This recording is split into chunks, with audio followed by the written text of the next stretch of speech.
All right, so today's film, The Texas Chainsaw Massacre from 1974. I think I told you guys before that 1974 was just a great year for movies, especially in the horror genre. I'm pretty sure that was the year that Chinatown came out too.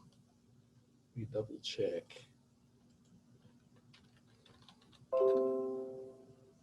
Yeah, 1974 was Chinatown.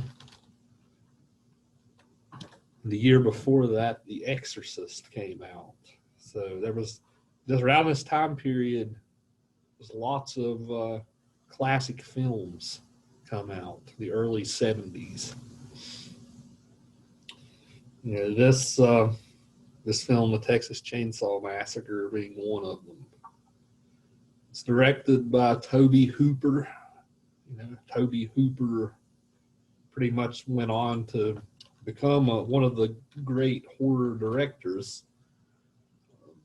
He's most known for this one, his first film. This film was almost like a student project that he did. He didn't think that this movie would take off in any way when he made it. He thought that it was just going to be shown a couple of times at the local theater, and then that would be it. But obviously, it became a cult classic. Often many people like to argue that a lot of people argue that this is the greatest horror film ever made. Right? I don't know if I would go that far with it, but it's definitely up there, I think, just because of how intense it is. Of course, other movies Tobe Hooper made, you guys might have seen Poltergeist at one point, the 80s movie Poltergeist. He made that one with Steven Spielberg. And he did a couple of Texas Chainsaw Massacre sequels. The second Texas Chainsaw Massacre is more of a dark comedy than it is a horror film. Of course, this movie also kind of has some dark comic elements to it. So, Tobe Hooper made some not so good movies too. I guess just like a lot of directors do. This movie sort of went down in the annals of film history. It's more than just a horror film. This movie is a classic, right, in many types of ways. So there's lots of stuff we can talk about with this movie. How the pacing is, the setting, the rural setting, and sort of a backdrop. The character of Leatherface, right? The Ed Gein parallels. We talked about that with Psycho the other day.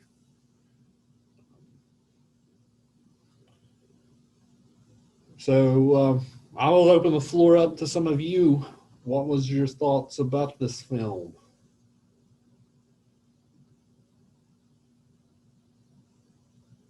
I really like this movie. It's one of my favorite horror movies because I used to watch it all the time when I was younger, and still to this day, I can rewatch it and never get tired of it. Right. So, what in particular do you like about it? I like the weirdness of it, like the gore and everything about it, and it's not really overtly gory. Like there's not really a lot of that. That stuff usually happens like off screen, like when he's getting cut up and stuff. So it's just like the oddness and like where just the settings, like it's in the middle of nowhere, and then the bones and the animals, and I just really like that about it. Right. Yeah, the setting definitely plays a big role in this, to say the least. That's one of the major themes we'll talk about today for sure. Michelle and Kenzie, what's your guys' take on this film? Was it your first time watching it? Yeah, it was my first time watching it, but I'd watched the 2003 version before, and so I kind of found some differences there, especially in the setting. Like, the 1974 was really kind of more bright, I guess, and the 2003 version was more dark in the setting. So do you mean the daylight and night sort of how the seven, Just with the use of colors, like even in the house and stuff. right? Yeah, it's been a while since I've seen that 2003 version, but yeah, I remember it. I do remember it being sort of a dark, not brightly lit movie, to say the least. The 2003 remake's not bad. It's actually one of the better remakes of a horror film that I've seen. I But think so too. It's a lot more disturbing though, for sure. you think it's more disturbing than the 74 version? I think so. Yeah, that's it's definitely more gory. Like the 2003 version, it shows. Yeah, that's what I meant. Yeah, yeah, it shows a lot more of the violence and stuff. That was around the time that those Saw movies started coming out, so that was in vogue at the time. So, yeah, there's lots of stuff to discuss then about this. This movie, this movie was shot on 60 millimeter film. You know, it was shot in Texas in this like stifling hot weather. Right, so that just those two things together almost helped to create an effect for this film. So I guess before we start talking about theme, talking about filmmaking here. But this movie has this gritty sort of documentary type of feel to it. Right? It looks like I think watching this film on an old VH. When I first time I ever saw this film, I was in a class just like this one with you guys. I remember the teacher showed it to us on an old VHS tape. I have the movie on DVD now, but showing it on that old VHS tape felt right, right? Just because this movie has that sort of grainy like feel to it, right? It Like you're watching an old VHS tape. it legit just looks like somebody picked up a camera and started recording somebody like just going ham on everybody they saw. That's another thing I really like about it too. Just how almost real it looked. Yeah, I mean, I definitely agree. Right? It does feel like it doesn't have that sort of polish that a normal Hollywood production would have, right? Which gives it maybe that extra edge. Right? It's not a clean movie as far as just even the visual quality of it goes. I would like to see like a 4K remaster of this or whatever, just to see how much it would change the feel of the movie. I wonder if there is one. I'm gonna look.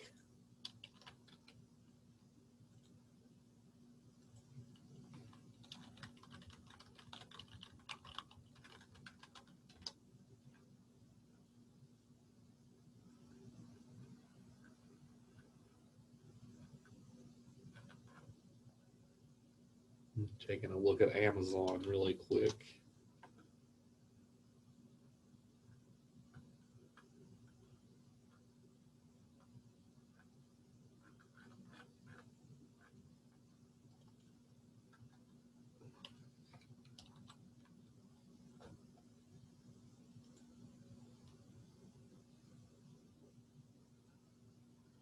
There's a 40th anniversary Blu-ray. I don't think they've done it in 4K yet. I would even be interested to watch the Blu-ray just to see if it improves the visual quality even from the DVD. Yeah, I mean, I think if they ever do something like that to this movie, I think it would be doing the movie a disservice just because it has that cheap sort of almost student-like filmmaking. Like you said, like Taylor said, it's just like picking up a camera and they just shot this stuff.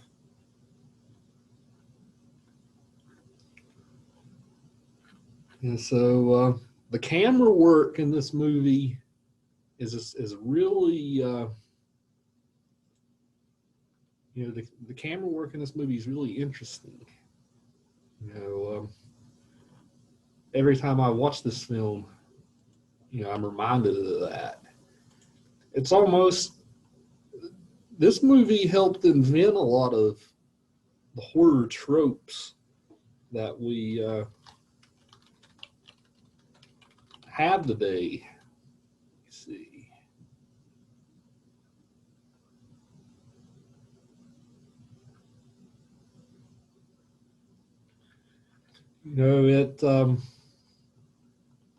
It almost has this, the camera is almost sort of voyeuristic in the movie, right? If you guys notice, lots of times when the characters are walking around, the cameras, it's the whoever's operating the camera pretty much follows the character, right? Let me show you a scene to demonstrate what I'm talking about.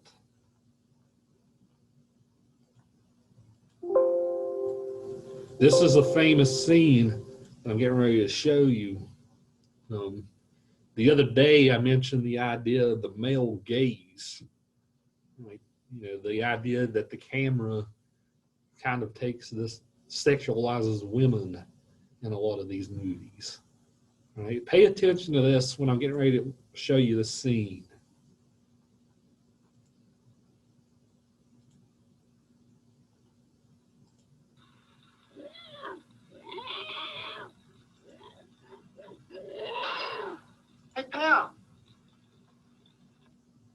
This is, of course, the first violence instance.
I think I've shown you enough of this scene to demonstrate my point.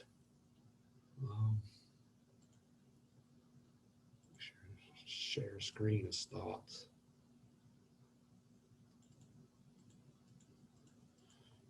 What did you guys notice about the camera work in that scene that I just showed you? It kind of like stayed in one place. Like there was no close-ups or anything like that when they were like getting, like when he was taking him back. It just kind of stayed like somebody watching in a corner would. So you're talking about when Leatherface hits the guy with the sledgehammer? Yeah, it like shows the door. Like I know it like shows him and like the blood on the ground, but like the majority of it is like the cameras from the doorway. So it's like somebody kind of like looking in. Right. Yeah. So again, it's kind of got that documentary type of feel to it. I always thought that first instance of violence in the film was interesting. You know, it's very realistic. You know, if someone was actually hit like that, they would sort of shake and all this stuff like the guy does, right? Because the nervous system, you know, would be sort of thrown off. So that's I've always thought that was you don't really see that kind of thing happen in movies a lot. That sort of in horror films when someone is killed, right? You don't see the nerves sort of go crazy. The scene, or go ahead. Oh, I'm sorry. I don't mean to interrupt. That's my bad. Oh no, you're fine. But you know how it took like 2 swats to the head to like get him to stop? Well, like in the beginning when the hitchhiker got in the van, he was talking about how it usually took 2 hits for a cow. And I thought that was like a cool parallel. Right. Sometimes it takes 2 or 3 times, he said. And then we get close to the ending during the dinner table scene, right? Grandpa doesn't have his grip that he used to, right? So they even have some jokes with that there too. You know, what did you guys notice about the girl, with the way the camera was treating the girl in that scene when she was walking into the house? It stayed more like towards the ground rather than like head on. It was kind of like the male gaze that you mentioned in one of the other classes. Right. Yeah, it's almost like whoever's running the camera is sort of crawling on the ground with the camera, right? Sort of slinking in the bushes. It's kind of like what it feels like. And it is the male gaze, right? You know, it goes down and shows off her entire body, right? You know, she's wearing the short shorts. You see her entire back. Of course, you know, there's even that's even by intent, right? It sort of sexualizes her back, and then just 2 minutes later, she's thrown on a meat hook, right? So, you know, on her back. So, again, I think that that's all sort of intentional and by design.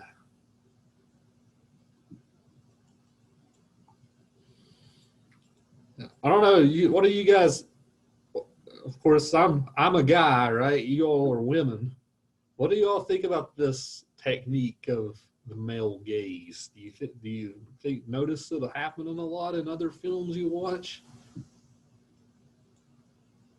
I definitely notice it in other films, but I think that it's more prominent in the horror genre more than others. Right. Why do you think that is? I don't know, but like from other classes and stuff where you say that sexually active women and men are the first ones to be killed, I feel like that might have something to do with it. Right. Yeah, like in the later slasher films, right? It's usually the sexually promiscuous women who get killed off first, right? Like the Friday the 13th movies, for example. I'm still sharing my screen. I was wondering what was up there. And so, yeah, I'm inclined to agree with you. This is definitely something you see a lot in horror. Action films, you see it a lot. You see this thing happening a lot there too.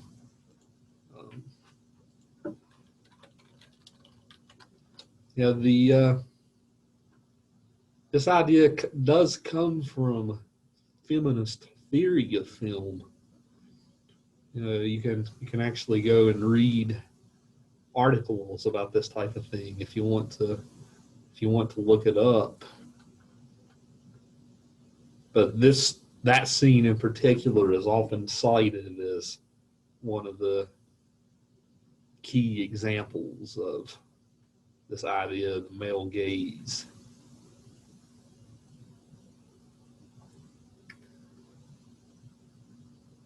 Yes. So maybe now we can talk a little bit about the film's themes, what all the film is doing.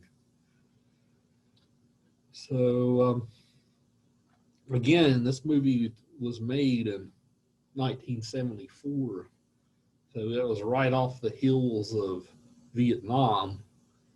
Of course, Apocalypse Now wouldn't come out until 5 years after this film in 1979. So Texas Chainsaw Massacre is a little bit closer to the actual war. But lots of scholars like to argue that there's some parallels here between the Vietnam War and this film. Right, it's almost just the same. I guess where I'm going with this is almost the same sort of effect that you felt when watching Apocalypse Now, right? The sort of, suddenly you're in this sort of fight or flight setting, right? It doesn't make sense. It's senseless. It's kind of the movie. The second half of the movie with Sally, it's really hard to watch, right? Just because all you hear are screams, right? Marilyn Burns, who plays Sally, is almost the first what we call scream queen in horror cinema, right? Of course, you guys know that trope. Usually it's a virginal type of girl who fills this role. So Sally was the first instance. But this idea that the final girl in a horror film, right? It's always the final person left alive is always a girl.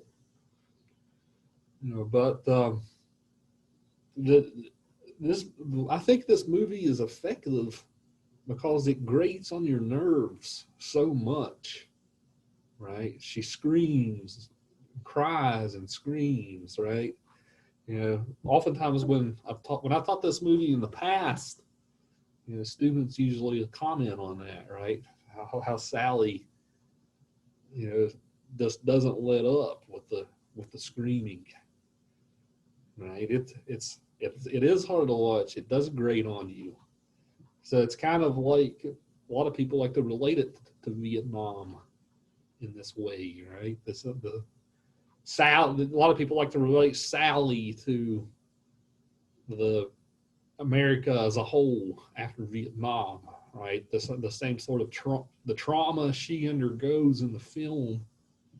It's just like the trauma the whole country went through, right? With the war. So I guess to deflect this back to you guys, what did you think of just even all the noise, right? You can talk about Vietnam too if you want. If you say you could probably argue if that's going too far with over analysis or not. But especially with the sound, right? The constant screaming, the constant sounds of the chainsaw, right? That's a lot of the soundtrack of this film is just those sounds, right? So, were any of you guys sort of thrown off by how much Sally does scream in this movie? I was kind of thrown off. It's not something that you see in horror films now, or not as much. Right. Why do you have any guesses as to why that is? Unless it was to just add to the effect for the audience, just to get them going more. Right. Especially the question, why do we not see this today? I think is an interesting one. A lot of people see this as Sally's not a strong like character, right? In her like a strong female character.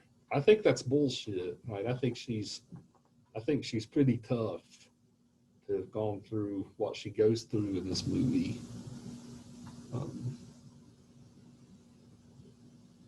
But yeah, I mean the whole last 20 or 30 minutes, it's almost this descent into madness, right? Just like how Apocalypse Now was. The further you went down the river in Apocalypse Now, the further mad you went.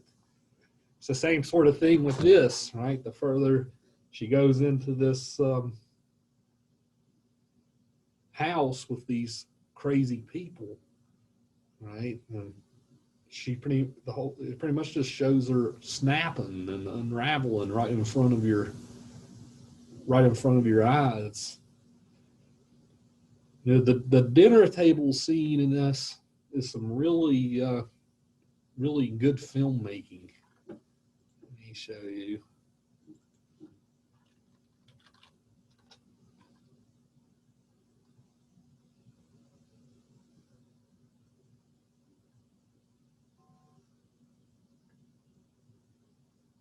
I'm relying on YouTube clips here since it doesn't stream anywhere.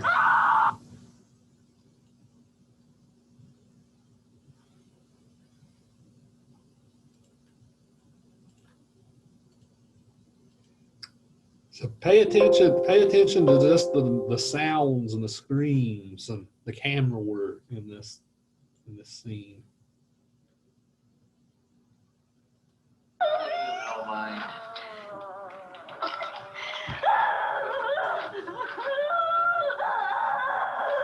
You like this, Dave?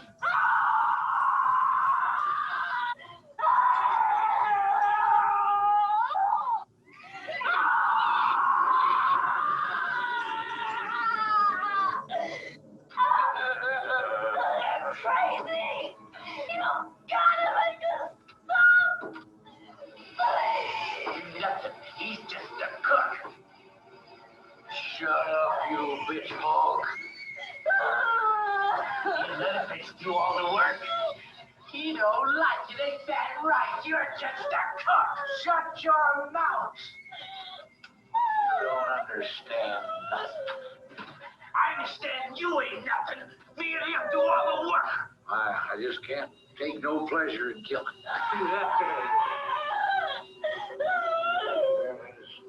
Just some things you gotta do. Don't mean you have to like it.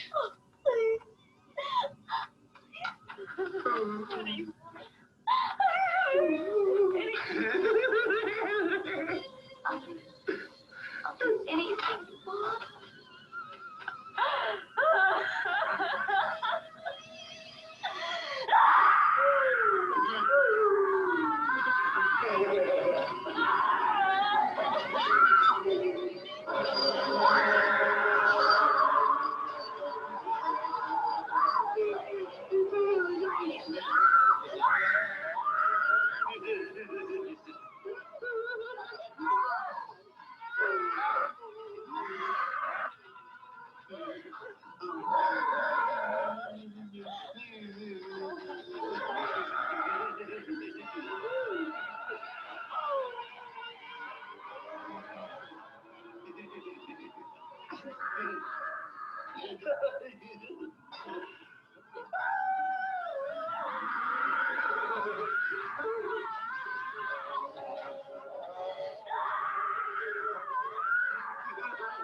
Don't need to torture the poor girl.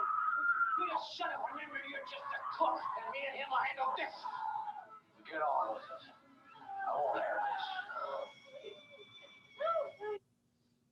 this. Yeah, you guys can kind of tell me what's going on in that scene.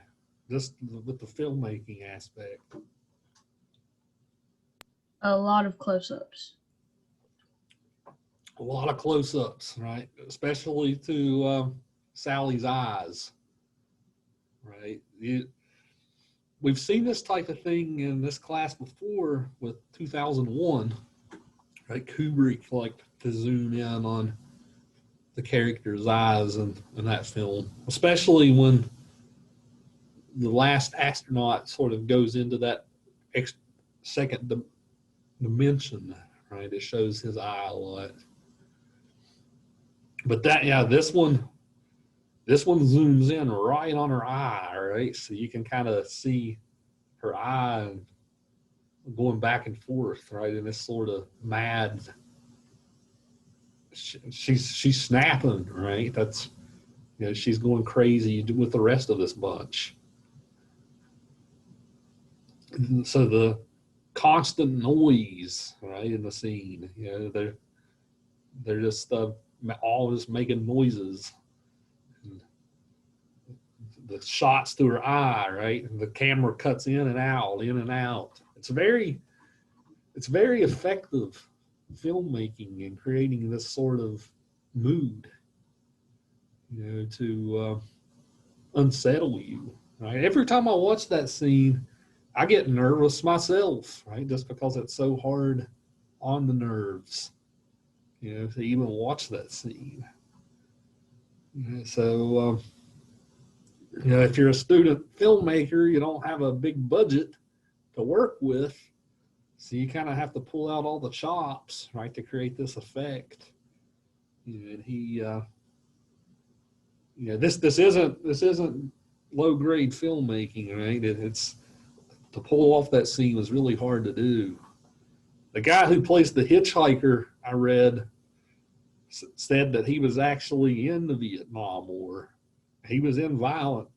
He actually was in some violence in it. He said he would rather have went back to the Vietnam War than to have filmed that scene again, right? Just because even filming that scene, they had to do so many takes, and everybody's just all the screaming and stuff. Everybody's nerves got shook, right? So he even made the statement, even making that scene was difficult to do.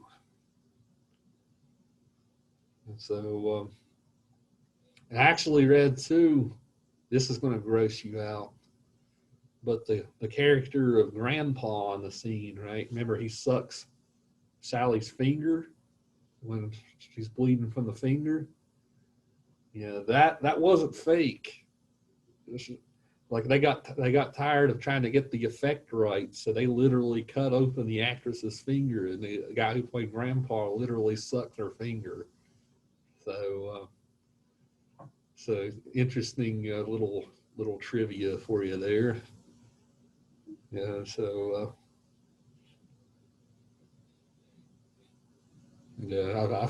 found that kind of disturbing, but I don't know about you.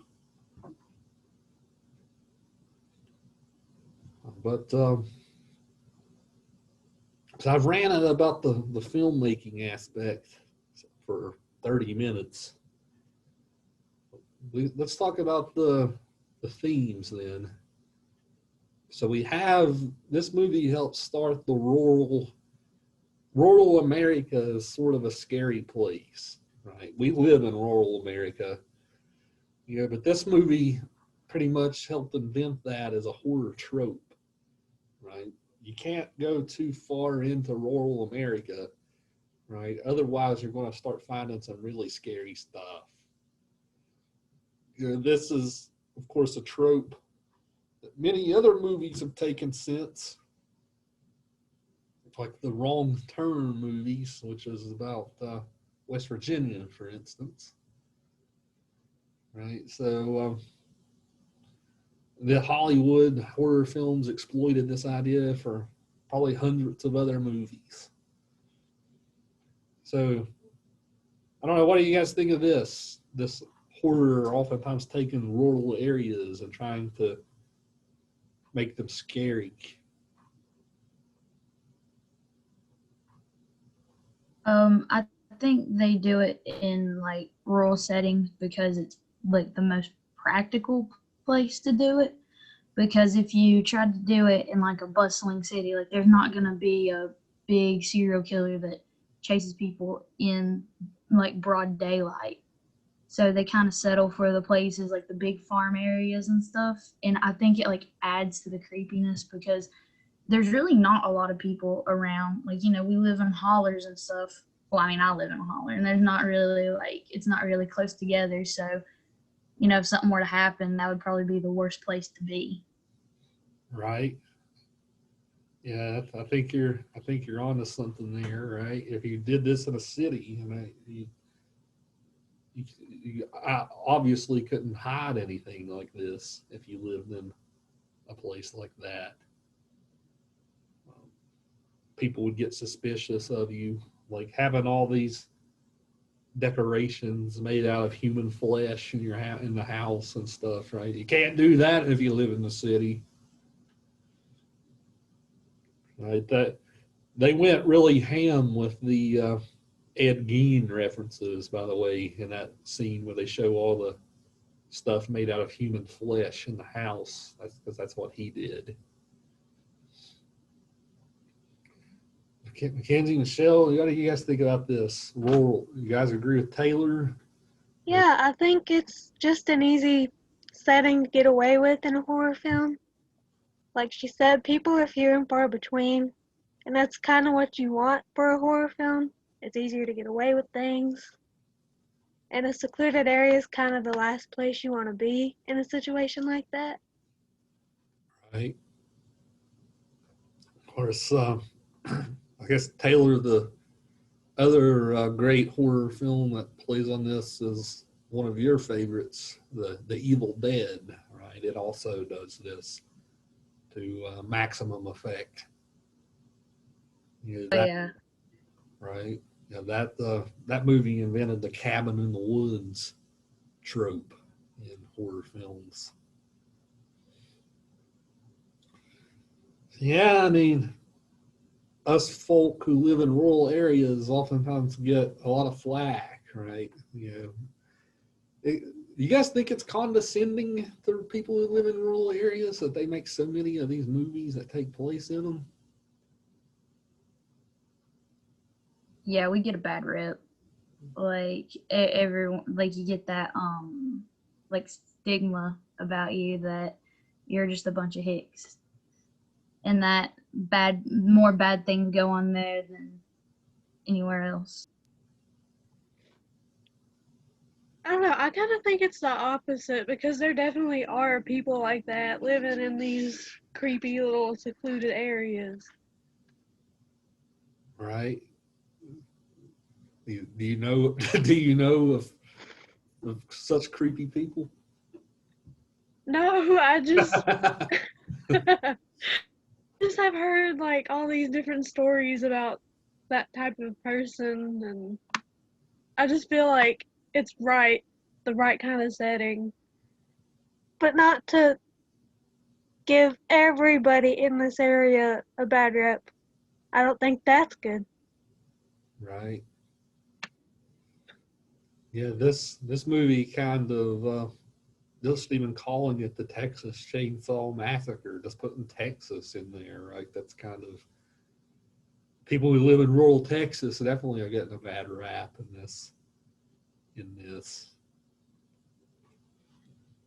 Yeah, so this 70s there was a lot of increasing urbanization, right? This is when a lot of the big cities started to gain a lot more population. So it makes sense that people who live in like the big cities would be scared of like the country bumpkin type of people. So yeah, definitely a theme. Like I said, like Taylor said, maybe it's for practical effect as much as theme. We have these different characters in the film. All of them are cannibals. We find out, right, that they're all cannibals. The whole barbecue shop is them eating human flesh and barbecuing it. Right, so we get that. So I oftentimes like to say this movie is almost this. I like to call this movie a vegan fantasy film, right? Just because it's almost the whole message of the movie almost is be vegan, right? Right? You know, look at what these meat eaters are doing, right?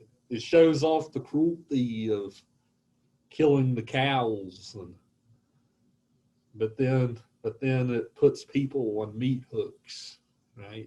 They eat human flesh. What do you guys think of this? This idea that this movie is like a vegan film.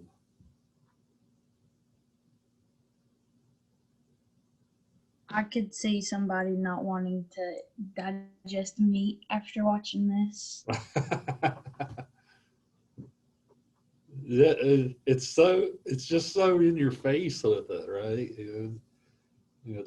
They Franklin at the beginning talks about the head cheese, right? That comes out of the cow, right? Just like you just kind of get disgusted just listening to it, right? Yeah, so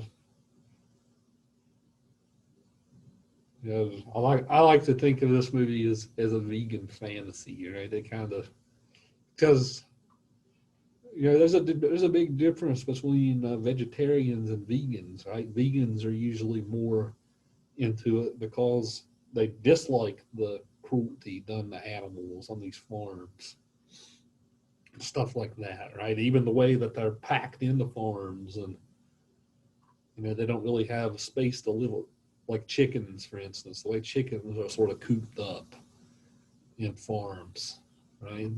All of their ethical sort of reasonings are sound, right, for why that they decide to be vegan, and sort of not, they won't even drink like cow milk and stuff, right, because of it. So there's been papers written about this theme in the movie, vegans and vegan themes of Hollywood and stuff. Yeah, I just wanted to bring that up just for a laugh, just because it is here. No, but one of the big things we haven't talked about yet is this character of Leatherface. Right? This character has become a horror icon. Right? He's right up there with Michael Myers and Jason Voorhees and Freddy Krueger and all those other sort of slasher characters. But of course, Leatherface wears these literal human faces from the victims that they've killed. But in this household, in this mad family's household, there's not any female presence. Right? You guys, the grandma is upstairs, and she's it's almost like Psycho, right? But the way Norman Bates had his mom in the house, the grandma is upstairs in a chair, her dead body. There's no like mother in the house. So Leatherface takes on a number of roles. Whatever mask he's wearing in any given moment. I don't know if you guys noticed, but he wears several different masks through the film. Even in that dinner scene I just showed you, he wears a different mask. So he wears a mask when he's trying to kill, when he's chasing Sally around with the chainsaw. But in the house, he has like this old lady mask that he has when he's cleaning the house and doing stuff like that. And he also has a more traditional feminine type mask in that dinner scene. And in that dinner scene, I don't know if you guys noticed, but he was cross-dressing as well. Right? He was. I can show you. I can show it to you again if you didn't notice. But he's also wearing female clothes. So again, with the Norman Bates, it's kind of like Norman Bates. But it's almost taken to a whole new level with this character, because he even wears these faces whenever he wants to fill a certain gender role. So I don't know, what do you guys think of this character? Does this add more creepiness to the film? The fact that this character does try to fill all these traditional gender roles for women, but he's a cross dresser and all this stuff. I feel bad for him in a way, because I think the reason he's really only doing this is because he doesn't have a personality himself. Like his brother and his dad are like they don't, see him as a human, and he's kind of stripped away of all his like characteristics. So he's trying to find ways to be, figure out who he is, whether that be should he be in the feminine role, should he be something else. He's just trying to find a place to fit in, really. Right. Yeah. Just even, I think that's good. He's just even trying to find his own niche almost within this family. Right. So we never get any dialogue or anything from him, right? He just makes groaning sounds and things like that. We could probably make the assumption that this character is slightly, not even slightly, but we could make the assumption that this character is mentally ill in some way. Right? He doesn't, like you said, he doesn't have a personality. Right? He's a product of his environment almost, like this crazy, mad environment that he's in. So going back to this idea of nature versus nurture, right? He's a product of the chaos of this environment.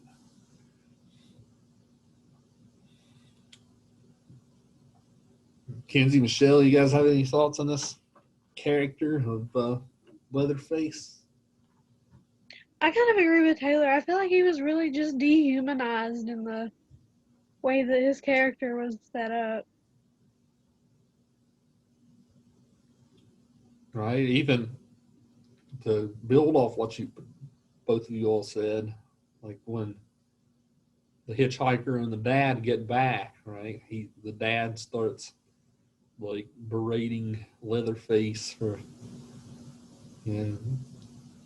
not cleaning up enough, and not he berates him over did he let anybody escape, and Leatherface is kind of abused almost in this film. He's the biggest one, right? He could probably break any of these people in half, but he's almost childlike, right? With the way that he responds to this abuse. So it's just an interesting character. This is another one of those, just because of the faces and the cross-dressing, right? Inspired by Geen. That whole bit at the beginning of the film, by the way, this was a real thing that happened. That was all just an effect, right? Of course, there wasn't a real Texas Chainsaw Massacre. Right? It was inspired by Geen. But that adds a little bit to the film as well.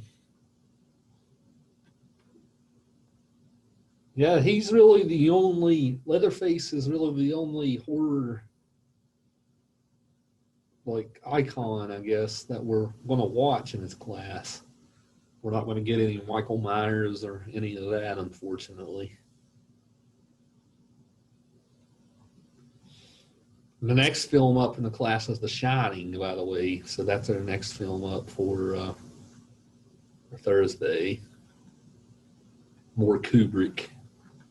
More Jack Nicholson. Our third Jack Nicholson movie. There's one more thing I want to talk about with this movie, and that's the ending.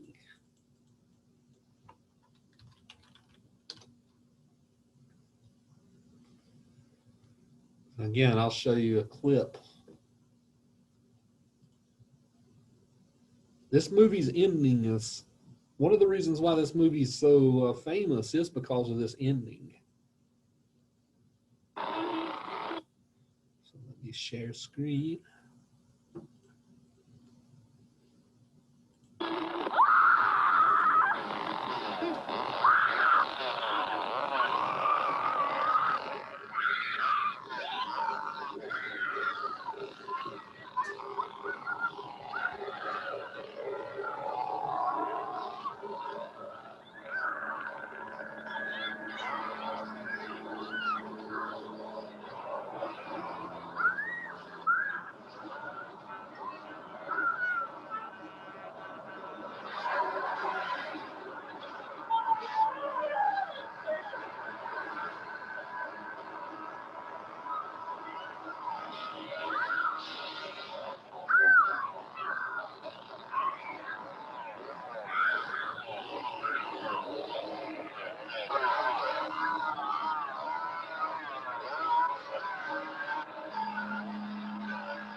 And that's it, right?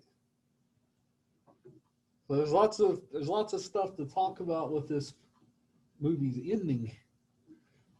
The first question, what's happened to Sally here, right? Is she laughing? Is she crying? Is she doing both? That the acting that she does there is sort of unreal, right? It's really good acting she's doing there, I think. What's going on with that character? She survives, but does she survive? Right? Is this sort of crying, screaming, laughing? Right? Is this a sign that she's truly snapped and will never be the same? That she's traumatized forever? Right? What do you think's happening with her there? I feel like she's a new person now because of everything that she went through. It's kind of like you see her character developing in those shot, like in that shot, because it was just so traumatic. And whether she gets over it or not, I guess it's really up for interpretation. But I believe that she does because, like you said, I think she's a pretty strong female lead. Right. So go ahead, guys. I feel like she was a strong character, but I just don't understand how you can't be traumatized after something like that. Yeah, anybody would be, to say the least, right? And maybe the movie shows more psychological depth than other films like this, right? And just showing how she's in shock, right? You know, she's in complete fight or flight mode. Right? So, yeah, it's just she doesn't even have to say a word, right? She expresses all this emotion, just this mixture of screaming and laughing. A lot of people are also disturbed by the ending with Leatherface, right? That's the final shot of the film. The Leatherface just kind of gets upset that she got away, right? So he kind of does this almost dance with the chainsaw, right? It's really unsettling. I I can't even really put my finger on why. A lot of people can. It's just unsettling in a way. Right? It's this. He's angry. It's this. He's letting out all this frustration and anger. It almost feels ritualistic in a way too. Right? Yeah. So I don't know. What do you guys think of that final shot? Because it is the most famous shot in the film. I feel like it's kind of just like like a little kid throwing a tantrum. How we related him to a kid earlier. I feel like it's kind of like that. You know, just like a kid throwing a tantrum, right? I see that.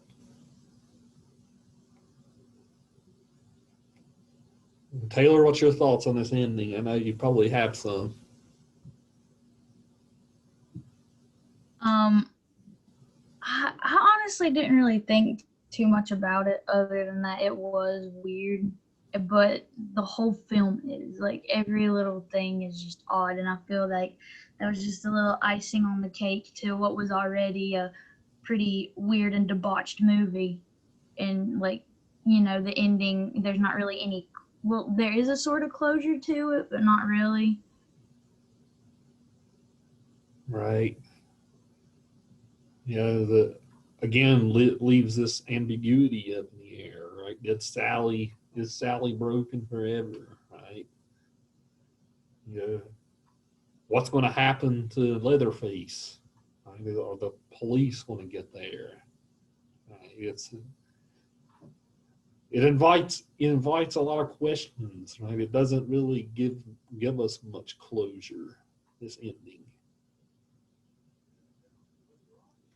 What type of ending do you guys typically prefer? Do you guys like these up in the air endings, or do you like more neat endings? I love well, personally, I love the up in the air ones, the ones that you as an audience can choose whether a character, did a certain thing or not. Right. Yeah, I'm inclined to agree with you there. I do too. I like the ones that leave you guessing. Yeah, a lot of wish Logan was here today. But one of his favorite movies, No Country for Old Men, has a famous ambiguous ending as well. Yeah, I mean, I forget how the 2003 remake ends, but it's definitely nothing like that, if I recall. The ending shot is just like it's in black and white, and it shows the cop walking through the where he was killing everybody, and then Leatherface actually comes out and murders the cop. Yeah, yeah. Again, it's been a while since now that you say it, I remember it now. Yeah, so yeah, good, interesting film. Like I said, this isn't my favorite horror film, but I've always thought of this movie as a masterpiece, just because it's so effective, and it has so little to work with, and it's effective with what it does. You know, we didn't talk about disability in the film. That's some we talked about Leatherface and how he might be mentally disabled. We got this character Franklin in the movie too, right? Who's in a wheelchair. The beginning of the movie calls him an invalid, right? So yeah, there's some interesting things going on with disability in the film too. Is the movie making some statement about disability? Yeah, I think I mentioned to you guys at the beginning of class, literary studies, this type of paying attention to disabled characters in films or in books. This is a new sort of branch of literary studies, right? So what does this character Franklin, right? What does he perhaps add to these sort of assumptions and stereotypes about the disabled, right? So in class today, let's talk just for a minute about this character Franklin. Right? What was you guys' thoughts on this character of Franklin in the wheelchair? I felt like he was portrayed as sort of childlike as well. Like, when he gets like left in the house and the other ones are walking and doing their own thing, he's like shouting at them and like spitting at them, and they like can't even hear it. And I feel like they could have made him a more non-helpless character, because he really was pretty helpless. Like from the get-go, like that truck goes by and it like blows him off the side of the hill. Right. Yeah, I agree. Right. He is pretty helpless and childlike, as you say. He's complete. Everybody else is having fun, right? So he's showed us throwing his temper tantrum because he's not sharing in on the fun. He's a burden as well, right? When Sally goes to look for Pam, and I forget what Pam's boyfriend's name is, but when she goes to look for them, like she has to like wheel him through the woods, because he refuses to stay back. He wants to go with her. So so that causes him to become brutally murdered, in his wheelchair. Right? So yeah, maybe the movie wasn't quite so progressive here, right? Just because it does it doesn't really add to the it helps add to the stereotype. I guess that's what you were going with there, Taylor. Yeah, that's what I was working with. Michelle McKenzie, you have any thoughts on this character? I kind of think that's why he was put in the film, to add a sense of helplessness to the movie and really get that point across. Right. So the other characters then later become just as helpless as he is. Yeah. Yeah, that's a good point too. Yeah, that's a good point as well. Right, he is one of the last He is the last person murdered. Right, so maybe if he would have stayed back, maybe he would have actually survived the thing.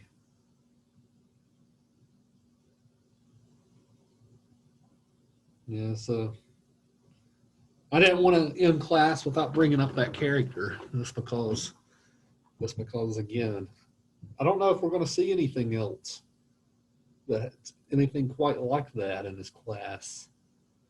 So yeah, I just wanted to bring it up. So again, for Thursday, remember we're going to watch The Shining. Like I said, another Kubrick film. So now that you've seen 2001, so look out for a lot of those similar tricks that Kubrick does with his filmmaking. Again, it's another sort of descent into madness sort of movie. I'm sure I know all of you have seen it already before. You know, that's just one of those movies everybody's seen. But I will look forward to viewing it again with a fresh eye with the rest of you. So a more critical eye, right, like we do. So that one's up for Thursday. Like I told you guys in the email yesterday, you can turn your midterm papers in at the end of the week. I'm behind on everything right now anyway. My whole life I'm running behind these days. So yeah, work on that this week. Add some polish. If you guys want, even just start it. This is a small class. We all know each other. There's only 4 people in the class: Kenzie, Michelle, Taylor, and Logan. So I mean, I would even encourage you guys to help each other out. Right? Start like a little peer review group if you want. You know, email each other. I encourage you to do that. Right? Because by the time the paper gets to me, right, if you guys do that kind of thing, you can help each other out and even strengthen your papers. So I encourage you all to even email each other if you want. Why not, right? So good class today. Until next time, take care, guys. We'll see you then.